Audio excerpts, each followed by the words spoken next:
Julgados e comentados. A jurisprudência sob a ótica do Ministério Público. Uma produção Ministério Público do Paraná.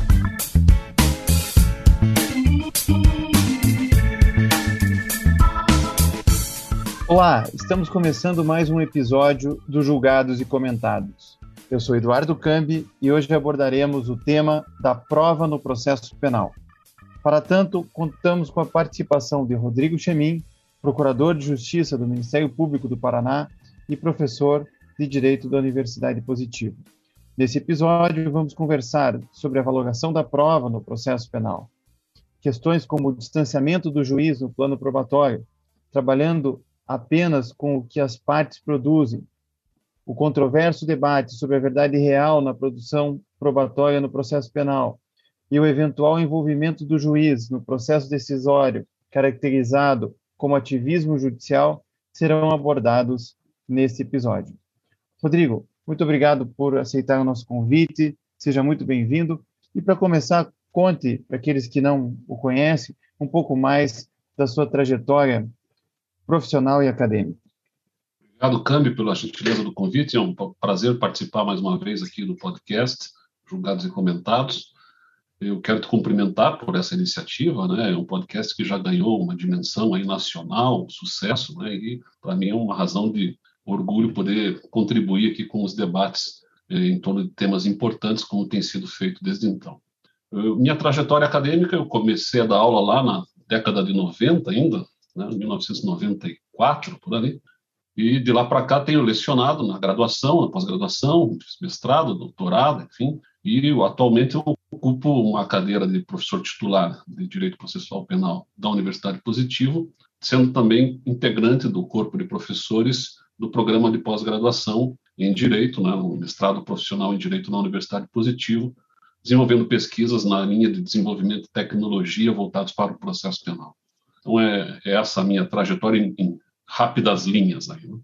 Chemin, você escolheu para debater uma decisão do Supremo Tribunal Federal, do ministro Edson Fachin, o habeas corpus 202.557 de São Paulo, agora, em agosto de 2021, que versa sobre a interpretação do artigo 212 do Código de Processo Penal. Por que você escolheu justamente essa decisão da segunda turma do STF? Por algumas razões. Essa decisão, primeiro, ela tem uma importância grande no momento em que ela acena, não diria uma viragem jurisprudencial, mas acena uma preocupação, de certa forma, diferente daquela que o Supremo vinha tendo em casos similares, porque o Supremo, nessa discussão do artigo 212, relacionado particularmente à possibilidade do juiz e ser ele o principal protagonista da produção da prova, o que era o modelo vigente até 2008, né? A nova redação do 212 retira o juiz dessa função, desse protagonismo, coloca as partes no protagonismo, mas muitos juízes seguiram fazendo, né? Como sempre fizeram, sempre estavam acostumados a fazer. E o Supremo era, enfim, provocado nessas questões quanto à discussão de nulidade. Ele dizia até que a regra estava sendo violada, mas que não via problema. Essa decisão do ministro Fachin, ela viu um problema. E justamente porque ela viu um problema, acabou anulando o processo e, de certa forma, dando um direcionamento um pouco diferente daquilo que tradicionalmente o Supremo vinha fazendo nessa discussão. Esse é um primeiro aspecto que me chama muita atenção. Pode ser representar uma viragem mais potente, de resposta mais potente do Supremo Tribunal Federal nessa discussão, né? Diferente do que ele vinha fazendo até então. E, ao mesmo tempo, ela traz assim, algumas premissas e algumas questões que eu acho que merecem ser melhor trabalhadas tanto na doutrina quanto na jurisprudência brasileira. Discussões envolvendo as premissas de sistemas de processo penal, discussões envolvendo a possibilidade ou não, conveniência ou não até do juiz participar de alguma forma de maneira mais ativa da produção da prova testemunhal, os limites, os fundamentos, as razões do porquê que o artigo 212 foi reformulado lá em 2008, né? Acho que tem várias questões aí que são interessantes da gente discutir.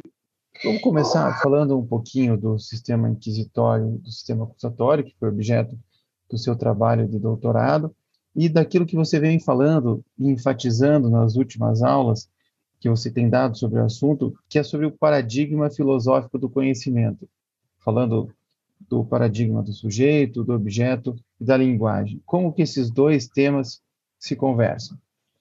O tema dos sistemas processuais penais, eu acho que ele representou um papel importante, principalmente na retomada da redemocratização brasileira com a Constituição de 88, no sentido de reforçar a importância de que se observem as garantias processuais penais. Era um momento histórico em que era necessário fazer valer o texto constitucional, né? Uma coisa é a Constituição no papel, outra coisa é ela se materializando no cotidiano dos processos, e a invocação da dicotomia de sistemas em acusatório versus inquisitório, né, ela, de alguma forma, contribuiu para que essas garantias fossem, ao longo dos 30 e poucos anos aí pós-Constituição de 88, fossem se efetivando. Mas eu acho que ela tem alguns problemas, a invocação dessa dicotomia de sistemas acusatório versus inquisitório. O primeiro problema, me parece, de natureza histórica, ela não guarda uma referência histórica precisa. Assim. Há muita invocação de discursos usando as palavras inquisitio e accusatio, que aparecem em textos romanos antigos, como se fossem sistemas. Mas é anacrônico querer enxergar sistemas lá na Roma Antiga, é anacrônico querer dizer que, ao longo da história da humanidade, esses dois sistemas foram sendo construídos e consolidados como dois modelos antagônicos, perfeitos. Não? Isso tudo não guarda correspondência histórica ser levado bem assim a sério, né, quanto à análise dos processos. Nós tínhamos modelos variados de processos. Cada cidade da Itália fazia um processo diferente um do outro. Cada podestá, né, cada juiz prático que era, né, o Alberto da Gandino, lá no século XIII, que é uma referência para boa parte da doutrina. Se você pega o manual do Alberto da Gandino, ele tem lá 5 modelos diferentes de processo. Ele mesmo diz que, dependendo de quem era o réu, fazia de um jeito, fazia de outro. Quer dizer, não dá para querer enxergar ali sistemas. O discurso de sistemas ele se consolida em termos doutrinários, de processo penal, particularmente, a partir da doutrina do Carmignani, no século XIX, que, justamente olhando para esses textos do século XIII, pinça características que ele, Carmignani, no século XIX, conseguia tentar organizar como se fosse um sistema que é próprio da pretensão de organização científica do mundo, né, de quem viveu o século XIX. Tentativa de construir verdades racionais, né, universais, inclusive no direito. O método do positivismo naturalista, né, observar e descrever. Então, ele observa lá os textos práticos do século XIII e tenta descrever o que está vendo. Só que ele faz isso de forma arbitrária, selecionando uma característica, deixando outras de fora e constrói discursos de sistemas ali. Dali para frente você vai ter o Pessina, que faz uma cópia do que disse o Carmignani, depois o Carrara, que começa a falar em sistemas puros sem nunca ter pesquisado de verdade. O Carrara é até interessante de ler o famoso programa do Carrara, no 2º volume, que trata de processo penal, né? Muito pouco explorado pela doutrina de processo penal. O Carrara é sempre uma referência quando se discute direito penal material, né? Mas pouco se fala dele em processo. Ele tem uma passagem reveladora, de certa forma, no texto dele, que ele diz assim, olha, ele está discutindo justamente sistemas, e ele chega num ponto que ele diz assim, olha, isso aqui precisaria investigar melhor, precisaria de tempo, olhos e tempos, ele diz assim. Mas como eu não tenho tempo para fazer essa pesquisa, diz ele, eu troquei uma ideia com amigos muito eruditos, é como ele escreve no livro, e eles me confirmaram que é assim. Quer dizer, eu li 3 vezes esse texto para ver se era isso mesmo, se eu estava fazendo a tradução certa, né, porque era no original italiano. Será que eu não estou lendo errado? Não, mas era isso mesmo. Como quem diz assim, eu não pesquisei, eu não tenho tempo para pesquisar, eu troquei uma ideia com uns amigos meus aí no cafezinho e eles me confirmaram que é isso mesmo e eu estou colocando no livro. E ele fala daí em sistemas puros. E aí é curioso, porque você pega a doutrina de hoje, de manual, né, de processo de hoje, contemporâneo, agora nossa aqui, e você repara nos textos dos autores, eles costumam dizer assim, ó, hoje não temos mais sistemas puros. O primeiro cara que fala em sistema puro é o Carrara, fala desse jeito, né, com base no Pessina, que tinha base no Carmignani, que, por sua vez, selecionou características esparsas de um modelo do século XIII. Enfim, é muito forçada a dicotomia de sistemas, é muito forçada essa leitura, né? Em que tese ela tenha servido, como eu disse no início, né, como um instrumento importante para reforçar a ideia de garantias. Por quê? Porque tudo que está na coluna do acusatório é tudo que se deseja como modelo democrático de processo, né, e tudo que está na coluna do inquisitório de forma antagônica é tudo que não se quer, é tudo que representaria um processo autoritário. Essa divisão dicotômica, de certa forma até maniqueísta, né, o bom está na coluna do acusatório, o mal está na coluna do inquisitório, hoje tem sido empregada na discussão de vários temas de processo penal de uma forma invertida.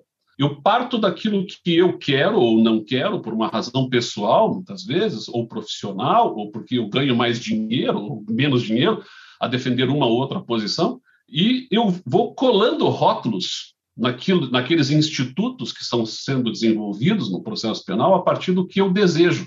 E o rótulo que eu vou colar vai depender do que eu quero. Se eu acho que o instituto é interessante, eu vou colar o rótulo de acusatório, porque o acusatório é a expressão do bem, e se pegar a ideia de que aquilo é acusatório, ninguém vai poder ser contra, porque ninguém pode ser contra aquilo que é representação do bem, e o inverso é verdadeiro. Se eu não quero aquele instituto, eu colo o rótulo de inquisitório, que se colar, se pegar, né, se a doutrina achar que é inquisitório mesmo, se os meus amigos doutrinadores, muitas vezes de círculos de doutrina que nós temos, que se retroalimentam, um cita outro, que cita um, que cita todo mundo, aquilo vira uma verdade doutrinária, né? Se aquilo, então, pegar o rótulo de inquisitório, ninguém vai poder ser a favor, porque o inquisitório é a representação do mal. Como é que você vai ser a favor da representação do mal? Vou dar um exemplo para ilustrar o que eu estou falando. Se nós pegarmos a colaboração premiada, que é um instituto relativamente novo, em alguma medida, nos moldes que está posto na doutrina brasileira, na lei brasileira, a colaboração premiada ela é acusatória ou é inquisitória? Depende se eu sou a favor ou se sou contra dela. Se eu sou a favor, eu vou ter argumentos retóricos para dizer que ela é acusatória, e se eu sou contra, eu vou ter argumentos retóricos para dizer que ela é inquisitória. Se eu sou contra a colaboração premiada, eu vou dizer, não tem nada mais inquisitório do que a colaboração premiada, afinal de contas, ela é uma pressão que se faz em cima de um suspeito, forçando ele a confessar e a entregar seus companheiros de empreitada, muitas vezes falseando e construindo narrativas que revelam uma espécie de tortura psicológica, no qual o sujeito se sente premido a confessar. Ela é uma concentração de poderes nas mãos de uma única instituição, de um único órgão, porque o Ministério Público, ao mesmo tempo que está ali investigando, acusando, está, de certa forma, também já definindo a sentença lá na frente, quase como se ele antecipasse um papel de juiz. Calha ou não calha dizer que é inquisitório? Agora, se eu quiser dizer que é acusatório, eu também vou achar argumentos retóricos. Repare, se eu entendo que é conveniente, eu vou dizer, não tem nada mais acusatório que a colaboração premiada, afinal, o princípio dispositivo é que orienta o sistema acusatório, e aqui é muito clara a ideia de uma disponibilidade, porque as partes estão gerenciando a produção da prova sem qualquer interferência do juiz, perceba que o juiz não participa da negociação, então há uma liberdade de gestão da própria prova que vai ser produzida, numa negociação que se faz com liberdade e disponibilidade sobre a prova, isso é característica marcante do sistema acusatório. Retoricamente, eu sustento qualquer um dos dois lados, e por isso que me parece que hoje continuarmos pensando a partir desta dicotomia, ou é acusatório ou é inquisitório, o grande problema é que ela te impede de pensar além dela própria, né? Ela constrói aquilo que eu tenho chamado de uma espécie de véu de Maia, né? Que não te permite enxergar além da própria discussão dicotômica. Por exemplo, nessa questão do acórdão que nos serve aqui para o debate, né? A questão central qual é? Saber até que ponto é conveniente ou não que o juiz participe da produção da prova testemunhal sob a ótica da manutenção da sua imparcialidade, e também sob a ótica de um melhor processo decisório, de um processo decisório controlado. Então, nós ficamos discutindo isso a partir de sistemas, quando, na verdade, me parece, a melhor discussão deveria partir de uma visão ilustrada pelos paradigmas filosóficos que organizam a forma de conhecimento da humanidade, né, como você apontou, há pelo menos 3 grandes paradigmas aí, né? Filosofia que aposta na ideia de que a verdade está no mundo, nos objetos, que é a metafísica aristotélica, uma verdade por correspondência em relação aos objetos, a verdade está nele e não em mim. A filosofia da consciência cartesiana, no século XIX, que repagina Platão para fundar aquilo que se costuma dizer de um sujeito solipsista na filosofia. Solipsismo, palavra que vem do latim solis mais ipse, que significa dizer só eu. Então, um sujeito solipsista é um sujeito que se basta, é um sujeito que sozinho diz o mundo a partir de si, portanto, a verdade está nele e não nos objetos. Então, ele inverte a lógica aristotélica, né? Mas apostando sempre numa relação sujeito-objeto. Então, para Aristóteles, eu me assujeito à verdade que está no mundo. Para Descartes, o mundo se assujeita a mim, já que o que importa é a minha opinião, e eu não levo em conta o outro, que eu não sei nem se existe, né? Numa visão própria do Descartes, que não confiava em nada que era corpóreo, sensorial, né? ligações sensoriais com o mundo. E nós temos um melhor paradigma em relação a esses dois, que é a filosofia da linguagem, que se organiza ali a partir da viragem do século XIX para o século XX, dois grandes giros linguísticos, por assim dizer, né, com o segundo giro linguístico a partir de Wittgenstein, Heidegger, Gadamer, né, onde a linguagem, então, passa a ser compreendida como condição de possibilidade de compreensão do mundo. Ela é uma linguagem que é dada antes mesmo de nós nascermos, portanto, já se falava português antes de eu e você e todos nós nascermos aqui no Brasil. As palavras já tinham um significado compartilhado por todos aqueles que se comunicam através desta língua e, portanto, eu, para compreender o mundo, dependo do uso da linguagem. A linguagem não pode ser só minha, ela tem que ser compartilhada com o outro, e isso muda a relação de compreensão do mundo, que deixa de ser uma relação sujeito-objeto e passa a ser construída a partir de uma relação sujeito-sujeito, onde eu dependo do outro, do diálogo e da intersubjetividade para melhor compreendermos a realidade do mundo. Então, quando a gente muda o paradigma filosófico, sai da filosofia da consciência ou sai da filosofia aristotélica material e caminha para uma filosofia da linguagem, me parece que nós vamos começar a pensar melhor os modelos de processo que nós queremos para a construção democrática, que pressupõe levar em conta o outro nessa repaginação da democracia do pós-Segunda Guerra, né? Uma democracia onde a vontade da maioria prevaleça, desde que eu preserve minorias, desde que eu não aniquile minorias, desde que, enfim, eu leve em conta o outro nessa minha relação. Porque, veja, aqui é interessante observar a doutrina mais tradicional de processo penal. Aquela doutrina ali que era muito forte ainda na década de 80, década de 90, que construía a ideia de busca da verdade real como um norte do processo penal. O paradigma filosófico que sustenta a ideia de busca da verdade real, já está quase que implícita na própria expressão, né? A verdade que está no mundo, era justamente a metafísica clássica aristotélica. A verdade está no mundo, preciso ir atrás dela, e isso impulsionaria o juiz, então, a ter uma postura ativa na produção da prova. Vai, juiz, vai atrás desta verdade que está no mundo, né? E não sossega enquanto não encontrá-la. Muito bem. A doutrina mais moderna de processo penal critica essa posição, dizendo que não existem verdades absolutas, faz até uma certa confusão, me parece, no campo filosófico, assim, quanto a existir um real ou ser possível alcançar a verdade das coisas através da linguagem, mas, enfim, essa doutrina mais moderna, que faz uma crítica, portanto, ao discurso da busca da verdade real, aposta todas as fichas, no entanto, numa verdade do sujeito. Quando ela trabalha com a ideia de uma inércia absoluta do juiz, quando ela diz assim, o melhor juiz é aquele que fica absolutamente inerte, bom, ela não pode desconsiderar o fato que é este juiz que vai dar a sentença. O juiz, ele é um terceiro na relação processual, só que ele é um terceiro interessado no resultado, afinal de contas ele tem que decidir, né? O Natalino Hirti é sempre uma referência aqui na doutrina italiana, na compreensão melhor dessa figura do juiz como um terceiro interessado. Então, ele tendo que decidir, tem que se instruir, tem que se iluminar. Bom, se eu aposto numa inércia absoluta do juiz, eu estou apostando as minhas fichas num juiz que vai acabar dizendo alguma coisa a respeito daquilo, mas vai dizer sozinho, a partir do que ele entendeu do caso. Certo, errado, equivocado, mas, enfim, o que foi a cabeça dele. Veja como é a filosofia da consciência que está operando aqui. E a gente vê isso em acórdãos, muitas vezes, né? Quando na famosa frase, né? Aqui a doutrina diz tal coisa, a jurisprudência tal, mas eu, de acordo com a minha consciência, julgo assim. Quer dizer, é quase que uma invocação expressa da filosofia da consciência como um norte decisório. O problema da filosofia da consciência é que ela pessoaliza demais a interpretação do fato, da prova, do direito, ela premia decisionismos que são um passo para o abuso, para o arbítrio, que é tudo que não se quer no processo democrático, não?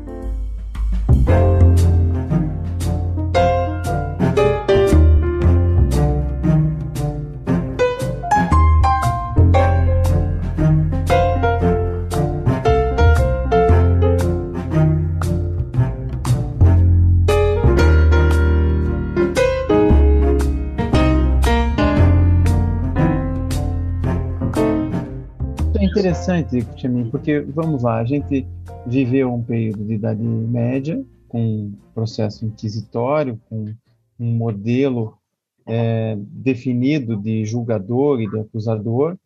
Veio o Renascimento com algumas ideias inovadoras, humanizadoras.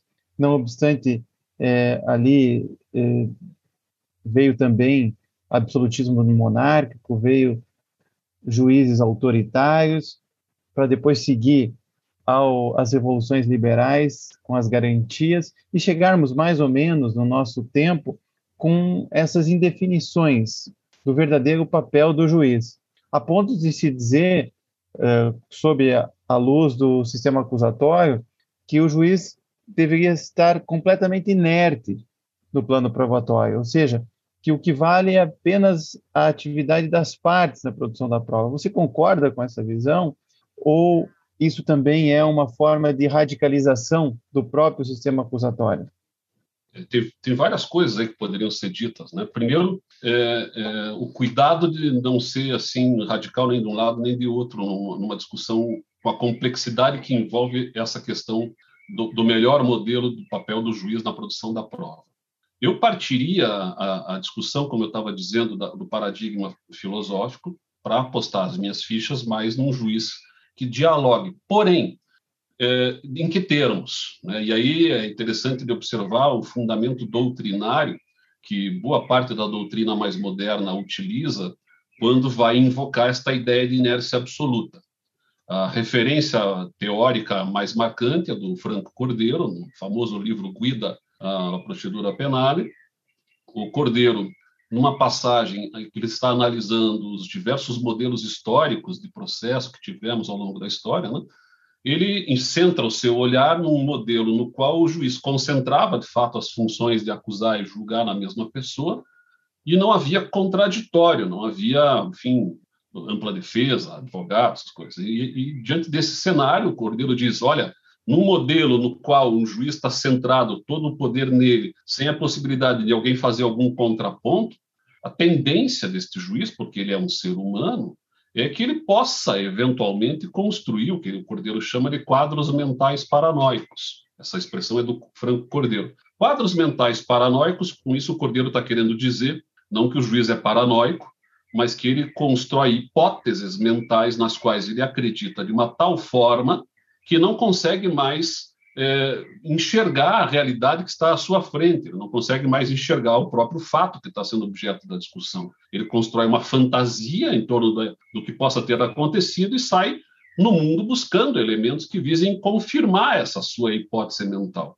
E isso revelar-se-ia como um problema, claro, porque se o juiz está pensando errado sobre o fato e está com o poder de ir atrás da prova, pode ser que ele falseie, que ele busque elementos que visem apenas trazer para ele uma espécie de um conforto mental, como quem diz, eu não estava errado, tanto não estava que eu vou construir retoricamente uma decisão a partir desses fragmentos de prova que eu produzi por iniciativa minha, fazendo com que a minha hipótese se sobreponha ao próprio fato, como diz o Cordeiro, né? O primado das hipóteses sobre o fato, né? A prevalência das hipóteses mentais sobre o próprio fato. Essa base teórica do Cordeiro, eu estou de acordo com ela. Eu acho que tudo que se sabe hoje a respeito de psicologia cognitiva, né?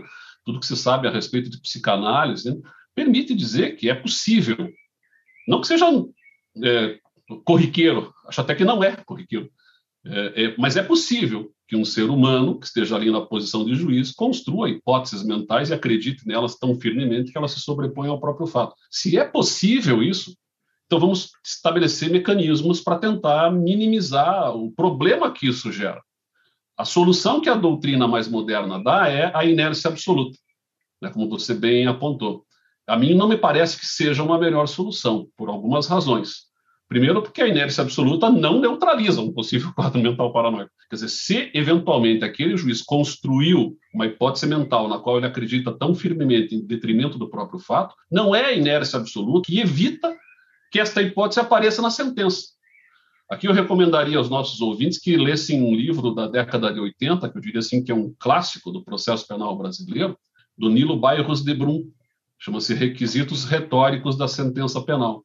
O Nilo Bairros de Brum construiu de forma magistral, né, a percepção de como os juízes que dominam retórica conseguem facilmente construir qualquer decisão sobre qualquer assunto com uma camuflagem retórica de tal grau que imuniza de crítica a própria decisão. Então, a gente tem que tomar muito cuidado, né, quando a gente está apostando todas as fichas num juiz inerte que vai com esse quadro mental paranoico para a sentença, porque ele vai lá se valer das ferramentas retóricas que o Nilo Bairros de Brum aponta para construir uma decisão que não será passível de ser alterada pelo tribunal, ser bem construída, mesmo que completamente dissociada da realidade do que se produziu de prova. Então, a gente tem que tomar um cuidado quando aposta as fichas na inércia por esse prisma, e também pelo fato de que o juiz pode ter compreendido errado a prova e vai julgar errado. A gente não pode pensar só no quadro mental paranoico. Eu na minha tese de doutorado, construí uma paráfrase ao Cordeiro para destacar uma situação que é corriqueira em audiências, né? Que é o que eu tenho chamado de quadro mental parafásico, emprestando aqui a doença da afasia. O Freud trabalha um pouco com essa questão da afasia, que é uma doença relacionada à má compreensão da fala, né? Você fala A e o sujeito entende B. Ninguém está dizendo que o juiz esteja doente de novo, mas ele pode compreender errado uma palavra na audiência, né? As palavras têm sonoridades parecidas.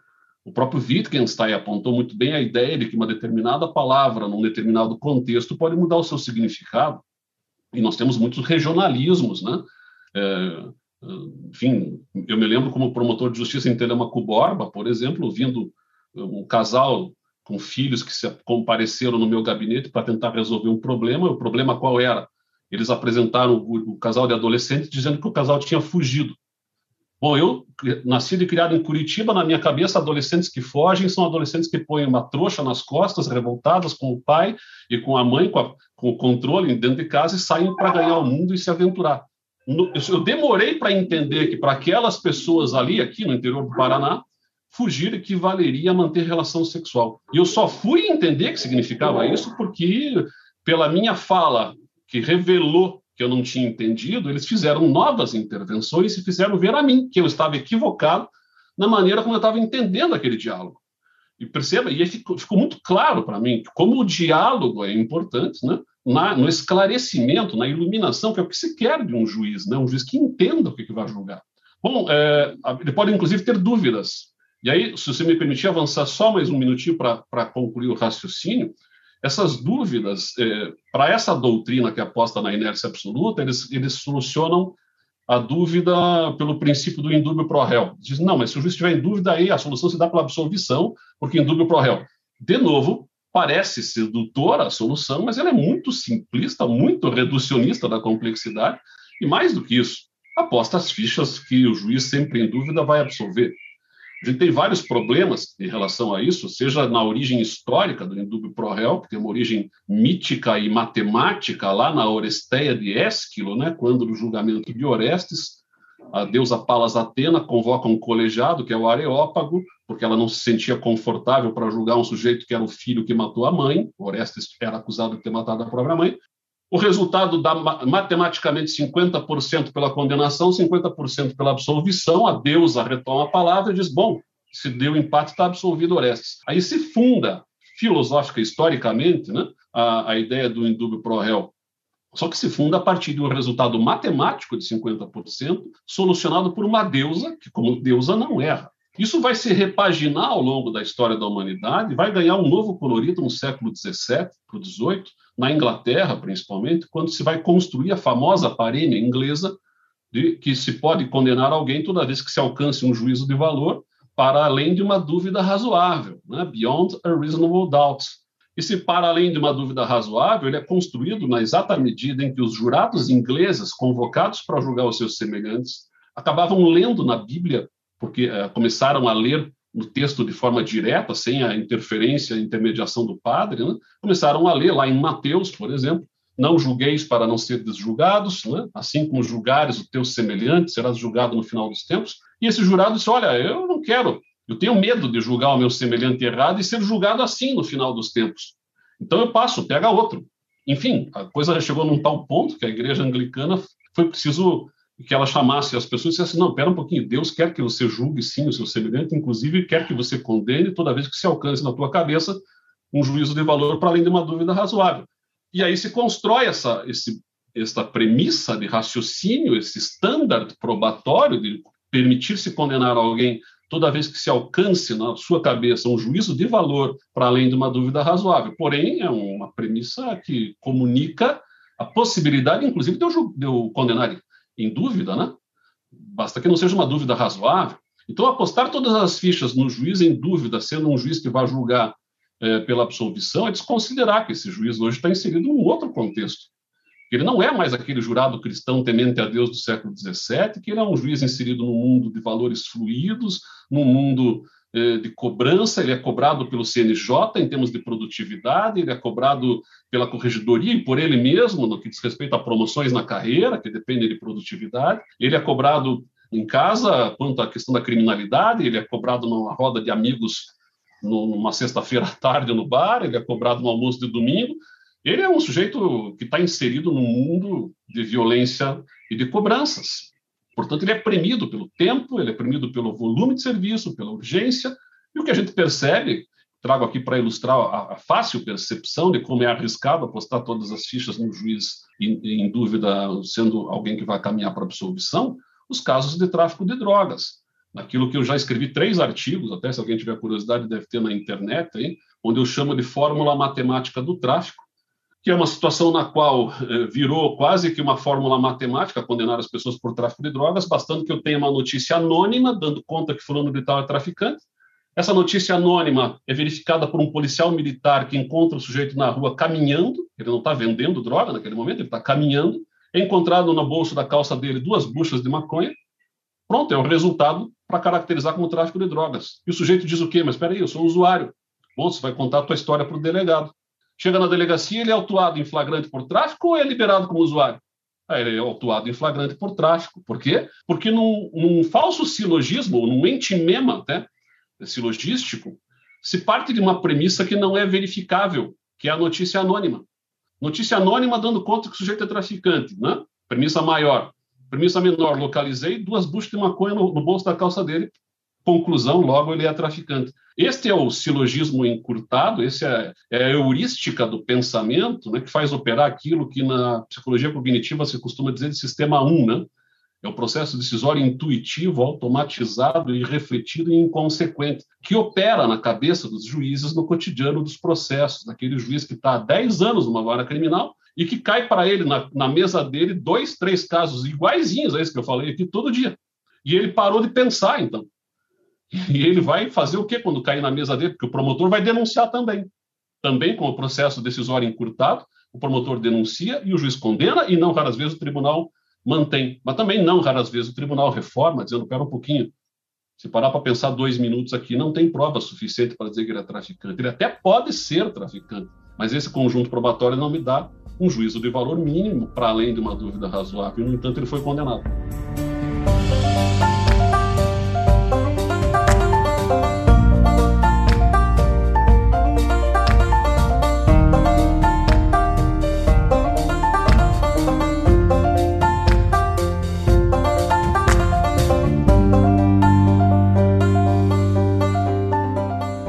Os cínicos são aqueles que negam a verdade. O processo contemporâneo é um instrumento público, é um instrumento que está baseado no método dialético, de forma mais moderna, radicalizando até o conceito do contraditório, né? Inclusive para evitar decisões surpresas, e se fala até em cooperação processual. Como é que você vê esses conceitos, na medida em que você também tem o direito de não produzir prova contra si mesmo? Você tem também várias limitações à produção da prova ilícita para a busca da verdade absoluta. Então, você também não pode punir o advogado ou punir o réu por não trazer toda a verdade no processo. Seria demais também, ou até um ônus diabólico, transferir toda essa responsabilidade para o Ministério Público. E um juiz que está, para alguns, limitado nessa busca da verdade no processo penal. Como não nos tornarmos cínicos? Que verdade que nós temos que buscar nesse processo para que a gente possa ter condenações razoáveis, justas e que levem em consideração a realidade fática? A pergunta é bem complexa, né, Câmbio? Eu vou levar mais uma meia hora para responder. Mas vamos ver se eu consigo estabelecer algumas ideias aí, em termos da sua provocação, que foi muito boa, né?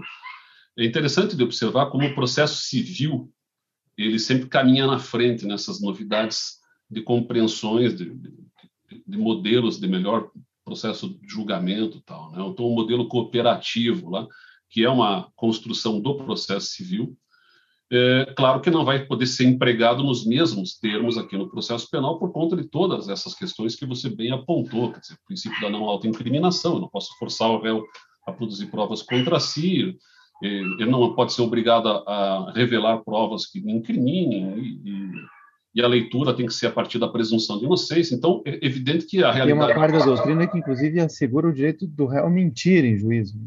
Tem isso também. Com limites, né? Tem se admitido, né? Desde que não incrimine falsamente um terceiro, né? Desde que a sua mentira não atinja direito de terceiro. Mas, então, não dá para fazer um transporte puro e simples daquilo que no processo civil se construiu. Mas, ao mesmo tempo, dá para emprestar essas preocupações do processo civil também para dentro do processo penal, né? No que diz respeito particularmente à ideia de que todos nós queremos uma promoção de justiça. Afinal de contas, o direito penal, o processo penal, regras, enfim, tudo isso serve para tentar estabelecer um mínimo de convivência harmônica na sociedade, né? Se não for para essa finalidade, não me parece muito lógico que fiquemos discutindo direito penal, processo penal. Então, me parece que nós devemos pensar a partir da Constituição brasileira, e a Constituição brasileira é organizada a partir de uma ideia fundante, que é o Estado Democrático de Direito, e o Estado Democrático de Direito se organiza a partir de duas balizas de aproveitamento daquilo que de favorável trouxe o Estado liberal de direito, né, no curso do século XIX, que era a proibição de excessos por parte do Estado, com aquilo que de positivo trouxe o Estado social de direito, já na primeira metade do século XX, que era a preocupação de uma intervenção estatal em favor da população, que era traduzida aqui na proibição de proteção insuficiente, né? Então, dentro do Estado Democrático de Direito, nós vamos construir essa dupla funcionalidade. E é dentro dessas duas balizas que nós devemos pensar o direito penal e o processo penal, sem se exceder, mas, ao mesmo tempo, sendo necessário de atuar em alguma medida. Quando a gente transporta isso para o artigo 5º, fica muito claro, porque o artigo 5º da Constituição, ele no caput nos assegura direito à vida, direito à propriedade e direito à segurança, de um lado, e direito à liberdade, do outro lado, mas no mesmo caput do artigo 5º. Como é que você compatibiliza a liberdade e segurança? Muita liberdade, pouca segurança. Muita segurança, pouca liberdade. Então, é de um ajuste fino entre essas duas balizas que nós vamos construir as garantias, e vamos ter que olhar para essas garantias dos incisos do artigo 5º. Nós vamos ter que encontrar ali garantias do direito à vida, garantias do direito à liberdade. Né? A gente tem que pensar, portanto, o processo penal a partir dessa dupla funcionalidade. Quando a gente pensa, por exemplo, no tribunal do júri, eu costumo ler muitos doutrinadores dizendo o tribunal do júri é uma garantia do réu. Onde é que está escrito que é uma garantia só do réu? Se o tribunal do júri tem como competência julgar crimes dolosos contra a vida, isso não é também uma evidente garantia do direito à vida, previsto no caput do artigo 5º? Então, eu tenho que pensar o júri tanto quanto um direito do réu de não sofrer julgamentos abusivos e excessivos por parte de quem detém poder, quanto também no direito da vítima e dos seus familiares de verem a justiça sendo promovida. Onde é que entra o juiz nessa coisa toda? Esse juiz não pode ser alguém alijado de toda essa discussão. Ele não deve ser o principal protagonista da produção da prova, por aqueles problemas que nós apontamos, né, a partir da doutrina do Franco Cordeiro, mas, em alguma medida, ele tendo o poder de decidir e querendo nós todos que este juiz não atue de maneira arbitrária, o melhor modelo de participação do juiz e das partes no contexto da produção da prova é promover um diálogo entre todos, inclusive para potencializar a contraditória e ampla defesa. Eu acho que o contraditório e a ampla defesa eles podem ser potencializados mais, evidentemente, com um diálogo com o juiz na produção da prova testemunhal. Não o juiz como principal protagonista, mas como um ator secundário que, ao final, deve dizer o que entendeu. Se não for o caso de formular perguntas para um esclarecimento, eu apostaria até numa ideia de que o juiz, ao final da inquirição da testemunha, fizesse ele um resumo público do que ele entendeu da fala da testemunha, permitindo novas intervenções, inclusive ali no presente da audiência. Porque é no presente da audiência que o processo decisório não raras vezes se forma. E aqui é muito interessante de observar etimologicamente o significado da palavra decisão. Decisão vem de cisão, que é corte, e de, que é fora. Então, quando eu decido, é como se eu cortasse fora o elo comunicativo que eu tenho com as partes. É como se eu dissesse assim, pode parar, já entendi. Não preciso mais de você. Eu já decidi. Isso fica muito visível quando nós vamos acompanhar julgamentos nos tribunais. Porque nos tribunais, os desembargadores já chegam com o voto pronto. Aí eles dão a palavra para o advogado fazer a sustentação oral, porque tem que assegurar a garantia da ampla defesa naquela sessão. Mas é muito difícil, não vou dizer que é impossível, mas é muito mais difícil que ele mude quando ele já colocou o voto no papel e distribuiu para os colegas, inclusive, com a intervenção do advogado. Só se for uma coisa assim que realmente chame muito a atenção dele, que de fato seja muito díspare e que ele não tinha percebido, para dizer, bom, eu vou então pensar melhor e estou tirando de mesa esse caso. Então. Mas de regra, o que ele vai dizer?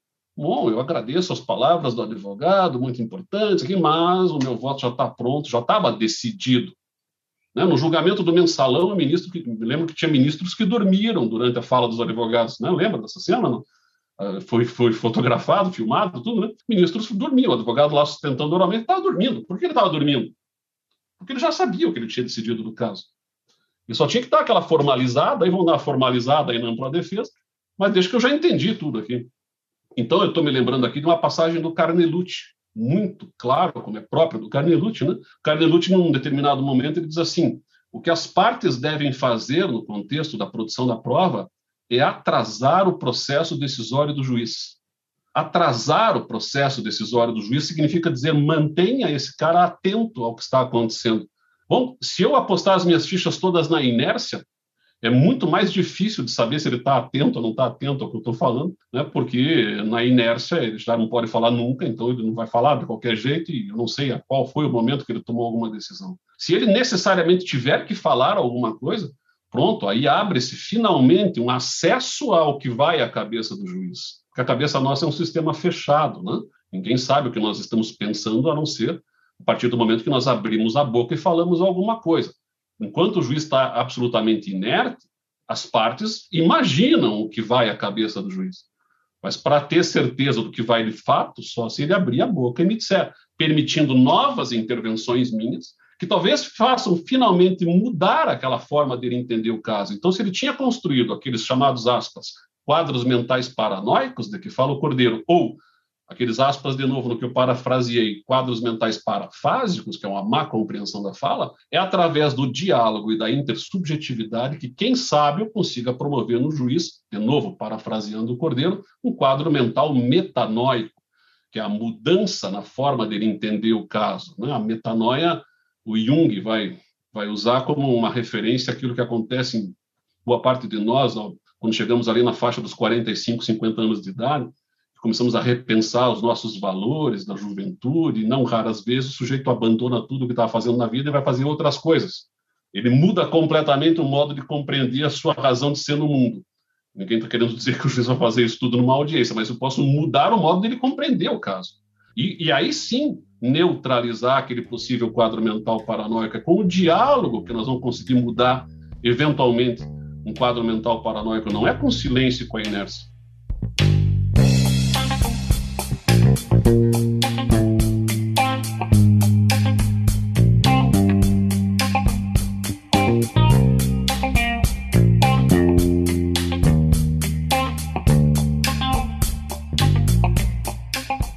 Normalmente, o processo ele é um processo escrito. Esse diálogo, de fato, não acontece. E se aposta muito naquela dicotomia que, entre tantos, Michele Tarufo trabalha, que é contexto de descoberta e contexto de justificação. Pouco importa como ele descobre, o que importa é como ele motiva a decisão judicial. Você entende também que essa garantia é suficiente para dar conta desse esclarecimento e dessa verdade possível que foi traduzida e que é traduzida na motivação da decisão judicial quando o juiz analisa os fatos e enquadra eles no direito? Você bem destacou aí o problema desse duplo momento, né? Que não raras vezes o que o juiz vai fazer é encontrar um argumento depois para, enfim, rechear de retórica aquilo que ele já decidiu na cabeça dele. A questão é como ele decidiu. me parece. Decidiu sozinho ou decidiu comigo junto? Né? Eu costumo usar muito uma referência aqui à primeira viragem da filosofia da linguagem, com Ferdinand de Saussure, quando Saussure melhor organiza os conceitos de signo, significante e significado. Significante é a imagem acústica do signo, diz o Saussure, né? Ele está trabalhando com linguagem, com palavras, ele é como se fosse um cientista da palavra, né? Como se ele pegasse as palavras e colocasse num microscópio e ficasse olhando e tentando entender como é que elas se formam. Então ele vai dizer assim, a letra C é um significante, ela tem um desenho, uma imagem de C e o som, C. Ele é o significante de uma letra que tem um significado. Qual? Letra C.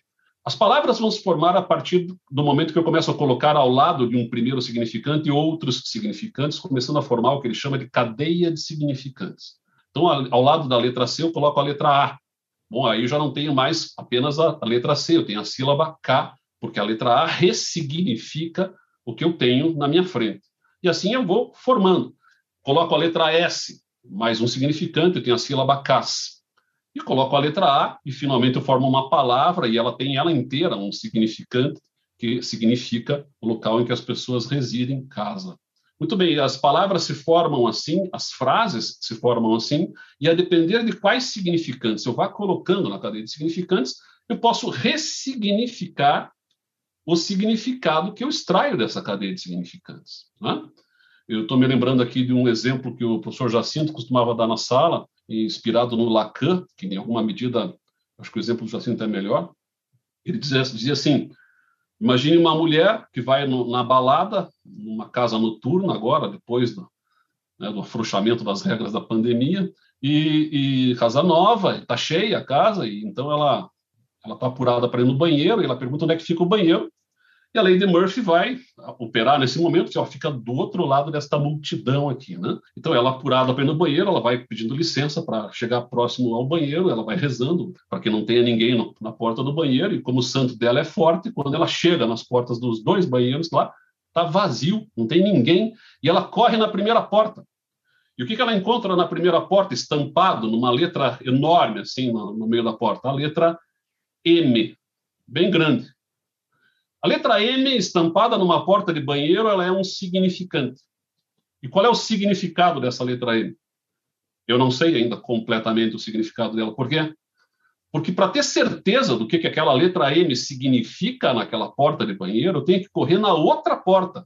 Porque se na outra porta tiver a letra H, bom, aí finalmente eu entendi que a letra M significa mulher, porque em duas portas de banheiro, uma letra H e uma letra M, a letra H é de homem, a letra M é de mulher. Agora, se na outra porta não tiver o H, mas tiver a letra F, de faca, pronto, aquela letra M, que eu estava achando que era de mulher, na verdade era de masculino, porque F é feminino, M é masculino. Enfim, às vezes o significado pleno de um significante só te é dado a partir do próximo significante ou do que eu verifique na sequência da cadeia de significantes. Tudo isso transportado para o processo penal faz compreender que o que se produz no processo penal é também aqui uma cadeia de significantes probatórios.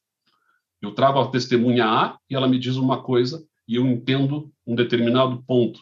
Eu trago a testemunha B e ela não raras vezes ressignifica a compreensão que eu tinha do caso a partir de ter ouvido só a testemunha A, e assim vai acontecer com a testemunha C, com o documento D, com a perícia E, enfim, com o conjunto de provas que são apresentados numa cadeia de significantes. O que se extrai ao final? Um significado. E aí o juiz, a partir do significado que ele extraiu, ele condena ou absolve. A questão que surge é, ele vai extrair esse significado sozinho ou comigo junto? E aí é que me parece que é importante a gente entender o papel das partes, né, nessa discussão. Se diz, o processo é eminentemente escrito, mas precisamos então trazer a oralidade. É urgente que se traga a oralidade para dentro do processo, que se traga um diálogo no presente da audiência. Porque se é verdade, como você bem destacou, e o Tarufo trabalha com a ideia de que depois o juiz fundamenta, é bom que ele vá fundamentar algo que ele decidiu junto comigo no momento anterior, e não ficar apostando as minhas fichas todas na inércia, e aí eu, como parte, só vou descobrir o que o juiz de fato decidiu quando vier a sentença. Bom, é tarde demais, né? Aí eu perdi uma chance de iluminá-lo, de esclarecê-lo, de fazê-lo ver que estava errado aquele modo dele pensar, antes dele cortar o elo comunicativo comigo, e o significado que ele vai extrair da cadeia de significantes, num modelo dialogado, num modelo em que a oralidade seja presente de forma mais intensa, é uma decisão que vai ser extraída com a minha participação, e não com a minha participação pro forma, mas com a minha participação efetiva, na construção de uma compreensão do caso na cabeça do juiz.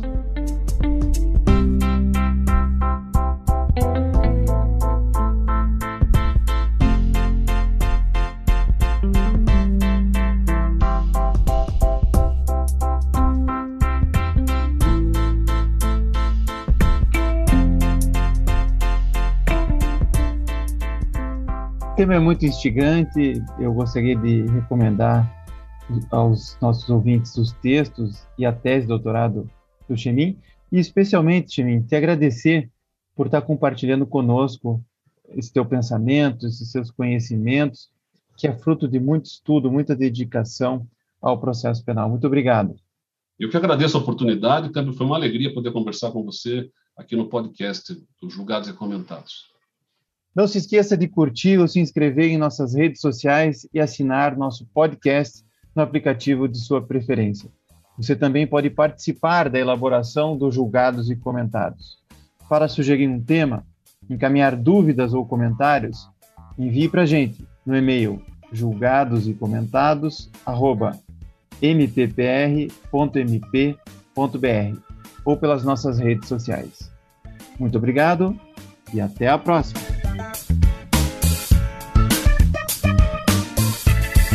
Uma produção Ministério Público do Paraná.